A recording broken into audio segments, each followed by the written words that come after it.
Hello and welcome to Allen Book Reviews. I am Manisha and the book that we are going to talk about today is a children book जिसे हर एक grown up को पढ़ना चाहिए. And the book is The Little Prince by Antoine de Saint-Exupéry. किताब के बारे में बात करने से पहले राइटर के बारे में जान लेते हैं.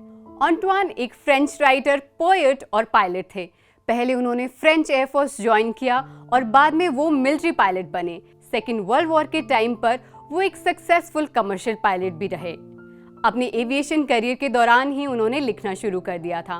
उन्हें सबसे ज़्यादा उनकी नॉवल द लिटिल प्रिंस के लिए जाना जाता है. द लिटिल प्रिंस 1943 में ओरिजिनली फ्रेंच में पब्लिश हुई थी. It is the fourth most translated book of all time. The book is being translated into more than 300 languages across the world. 2015 में इस किताब पर सेम टाइटल से एनिमेटेड फिल्म भी बनाई जा चुकी है. तो चलिए इस किताब के बारे में बात करते हैं. नरेटर कहानी की शुरुआत करता है अपनी पेंटर बनने की डिजायर से. वो बचपन में एक बोआ कंस्ट्रक्टर की कहानी सुनता है जो एक एलिफेंट को निगल जाता है. ये बात नरेटर को काफ़ी फैसिनेटिंग लगती है तो वो अपनी इमेजिनेशन यूज़ करके उसे ड्रॉ करता है.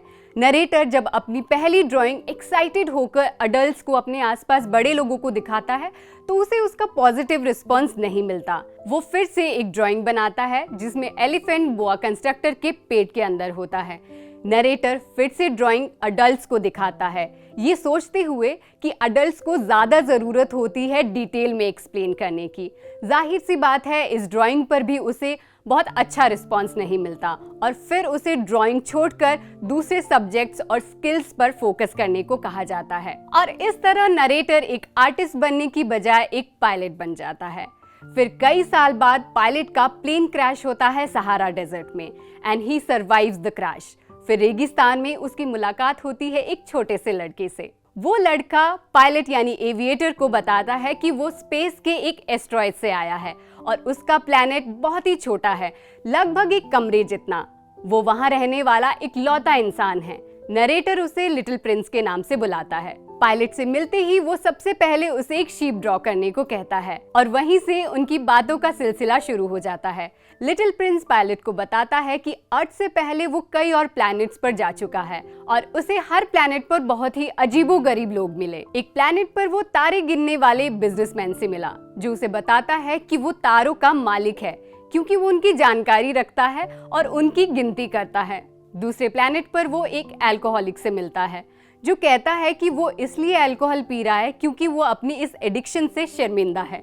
हर प्लैनेट्स पर मिलने वाले लोगों से लिटिल प्रिंस की बातचीत बहुत ही इंटरेस्टिंग है जो रीडर्स को कई विषयों पर सोचने पर मजबूर करती है. लिटिल प्रिंस और पायलट की बातचीत धीरे धीरे बहुत रोचक होने लगती है जिसे जानने के लिए आपको इस किताब को पढ़ना होगा. राइटर बहुत सटल तरीके से एक रोमांचक कहानी के माध्यम से कई इंपॉर्टेंट मैसेजेस कन्वे करता है और मेन मैसेज यही है कि हम सब बड़े हो जाते हैं लेकिन हम कई बार ये भूल जाते हैं कि हम सभी बच्चे थे. धीरे धीरे हम अपनी इनोसेंस को खो देते हैं.